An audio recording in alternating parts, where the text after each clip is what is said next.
And I'm back in the reading studio. I'm ready for another chapter in Cynthia Rylant's Gooseberry Park. So let's get reading. Cynthia Rylant, Gooseberry Park, with illustrations by Arthur Howard. And here are the chapter lists. Here are the contents. And today's chapter is Chapter 3, Friends. Kona had been born in the family room of a fifth-grade teacher on Paradise Lane. Stumpy had been born in a sugar maple near the south entrance of Gooseberry Park. And Gwendolyn had been born in a palm tree on the island somewhere in the Caribbean. It was a miracle that the three had ever found each other. Of course, this was mostly Professor Albert's doing. He was a retired biology professor who loved to grow daylilies and listen to the saxophone. Professor Albert had never married, liked living alone, and all the years he was a professor, he never minded the fact that he had no family. He was too busy teaching the cell structures of amphibians. But after he retired, he found himself home so much of the time he began to grow a little lonely. And when he started talking back to the radio, "Oh yes, I love outpatient care too," he realized he needed a pet. So he bought himself a hermit crab. She was the loveliest of all hermit crabs in the pet store. Her shell was creamy white with wavy brown lines flowing across it. She was quite big, twice the size of other crabs, and Professor Albert found her enchanting. So he brought her home from the store in a little paper box, named her Gwendolyn, and became her friend.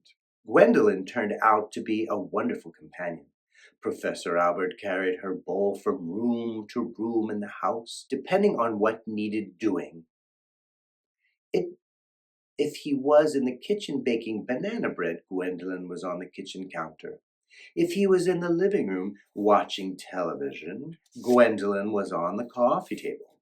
If he was writing letters in his study, Gwendolyn was on the desk.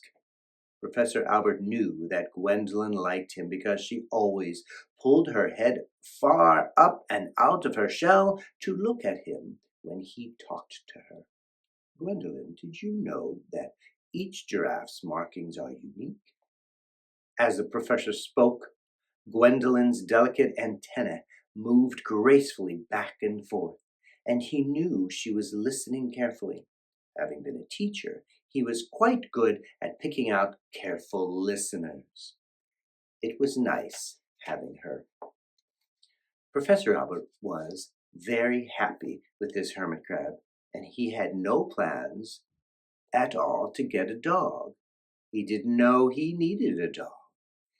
He had never even thought about it. But one day, one of his neighbors, who had a sister who had a son in the fifth-grade class of a woman who lived on Paradise Lane, told Professor Albert about the teacher's brand new litter of puppies. 12 in all. 12!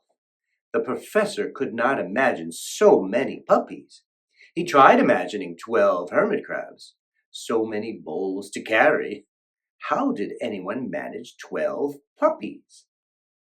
His neighbor said that the puppies were chocolate Labradors. Chocolate Labradors! The professor imagined children finding these instead of chocolate rabbits in their Easter baskets. The neighbor said the puppies were round like beach balls and that they loved to play. They played and played and played. And when Professor Albert heard this, something lit up inside him. Something from when he was a boy. It had to do with dogs and playing. And before he knew it, he was telling his neighbor, "I would like to have one of those puppies." So Professor Albert found himself in the family room of a fifth-grade teacher on Paradise Lane with 12 fat little puppies running all over him and all over each other and all over everything else in the room. He was delighted and overwhelmed and could hardly catch his breath. and he wondered how he would ever choose just one puppy from so many. They all looked pretty much the same. Should he just go pick one? Should he just pick one up and go? But as he was trying to figure all this out, one of the happy puppies, crawled into his lap and stayed. It stayed and stayed and stayed. The other puppies romped across him and licked his face and then ran off somewhere else. But this puppy stayed. The fifth grade teacher said to Professor Albert, "Of them all, that's the one who likes to be held the most. He likes company. He'll be glad when he's the only puppy somewhere." Professor Albert smiled.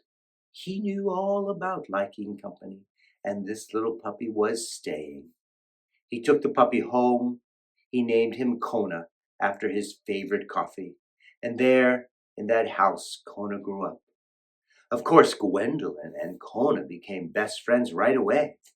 Though Professor Albert couldn't understand Gwendolyn's language, Kona could. And very quickly, Gwendolyn assumed the job of puppy training. "No, Kona dear, you are not allowed to chew Professor Albert's slippers. No, Kona dear, dogs do not eat encyclopedias. No, Kona dear, you must wait until you are outside to do that. Do you want to go outside? Then sit at the door and bark for Professor Albert. That's right, bark!" Kona did everything Gwendolyn told him to do, and Professor Albert said to everyone that raising a puppy was the easiest job in the world. This amused Gwendolyn very much. It was a few years more before Kona met the little red squirrel called Stumpy. Gooseberry Park was a very large park, with many trees and many more squirrels, and to Kona, of course, all the squirrels looked alike. Kona went to the park every day with Professor Albert, and while the professor read books about snails and baboons and ants and lilies, listening to Charlie Parker on his Walkman, Kona explored the park and ignored the squirrels. Then, one day, as he was exploring, Kona came upon a little red squirrel who was trying to pull a plastic toy tractor up a tree. Holding the tractor in her teeth, the squirrel pulled it halfway up the tree trunk, but the tractor slipped and crashed to the ground. She ran down to the bottom to start all over again. Kona walked over to speak to her.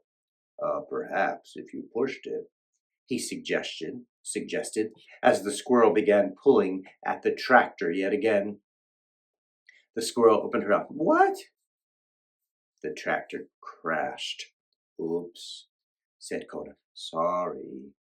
The little squirrel ran down to try once more. "It's for my collection," she said to the dog. "I haven't anything this big. Do you know what it's called?" "A tractor. I've seen them on television," Kona answered. "Television?" asked the squirrel. Kona sometimes forgot the world really did have wild animals in it. He couldn't imagine anyone not knowing what a television was. "Oh, never mind," said Kona. "I simply suggest you push it. Put your paws on the back and roll it up the tree, just like a boy would." "Oh, good idea," said Kona. "Good idea," said the squirrel, and she pushed the toy tractor all the way up the tree trunk and into her nest. She disappeared inside and was gone for several minutes. Kona started to walk away. "I'm Stumpy." The squirrel's little red head popped out of her nest, and just as the dog was leaving, "I'm Kona," called the Labrador, happily turning back. "What else do you collect?" And that is how Kona met Stumpy.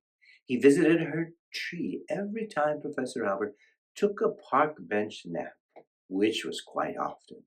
And from Stumpy, he heard tales of life in Gooseberry Park, which he reported back to Gwendolyn, who commented on them as most elderly animals will. "Leave it to the raccoon to make a mess of things." "Oh, yes, indeed. Crows are quite the smart Alex. There's nothing like a young possum to warm the heart." Thank goodness for rabbits. These comments Kona took back to Stumpy, and in this way they all became friends. It was a fine life, a life just right for babies. That's the end of chapter 3. I hope you're enjoying Gooseberry Park, and I'm Mr. LP, and I'll read you soon.